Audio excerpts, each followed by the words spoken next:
నమస్తే అన్న, అందరికీ నమస్కారం. ప్రస్తుతం కువైట్ ఎయిర్పోర్ట్ పరిస్థితి ఎలా ఉందంటే కానీ ప్రస్తుతం దాదాపు 4-5 రోజుల తర్వాత కూడా మనం చూసుకుంటే కువైట్లోని ఎయిర్పోర్టు పైన అయితే ఇరాన్ దాడులు ఆపివేసిందన్నమాట. అలాగే కువైట్లోని చమురు క్షేత్రాలు మరియు గ్యాస్ క్షేత్రాలను లక్ష్యం చేసుకొని మాత్రమే దాడులు చేస్తూ ఉంది.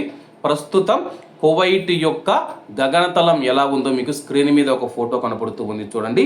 ఇక్కడ కువైట్ మధ్యలో ఉందన్నమాట. అలాగే ఇరాన్ యొక్క గగనతలం చూసుకున్నా, ఇరాక్ చూసుకున్నా, సిరియా, జోర్డాన్ చూసుకున్నా, అలాగే కువైట్ కానీ, అలాగే యుఏఈ కానీ, ఖతార్ కానీ, బెహ్రన్ యొక్క గగనతలాలు మనం చూసుకుంటే పూర్తిగా మూసివేయబడ్డాయి అన్నమాట.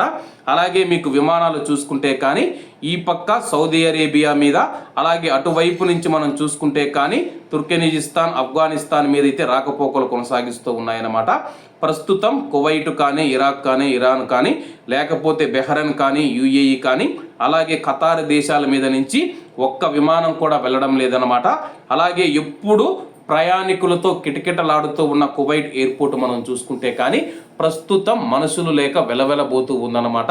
ప్రస్తుతం కువైట్ ఎయిర్పోర్ట్ను తదుపరి నోటీసు వచ్చేంత వరకు మూసివేస్తూ ఉన్నట్లయితే అధికారులు ప్రకటించడం జరిగింది. అలాగే ప్రస్తుతం ఎవరైనా వెళ్ళాలనుకునేవారు సౌదీ అరేబియా గుండా ఇండియాకు వెళ్ళవచ్చు అన్నమాట. ప్రస్తుతం విమాన టికెట్ల ధరలు విపరీతంగా ఉన్నాయన్నమాట. ప్రభుత్వం జోక్యం కలిగించుకొని ఆ యొక్క విమాన టికెట్ల ధరలను తగ్గించే విధంగా, లేకపోతే ఎవరైతే అత్యవసరంగా ఇండియాకు వెళ్ళవలసిన భారతీయులు ఉన్నారో వాళ్ళను గుర్తించి వాళ్ళకు టికెట్ సహాయం చేసే విధంగా ప్రభుత్వం చర్యలు తీసుకోవాలని చెప్పి మనం అందరం ఆశిద్దాం.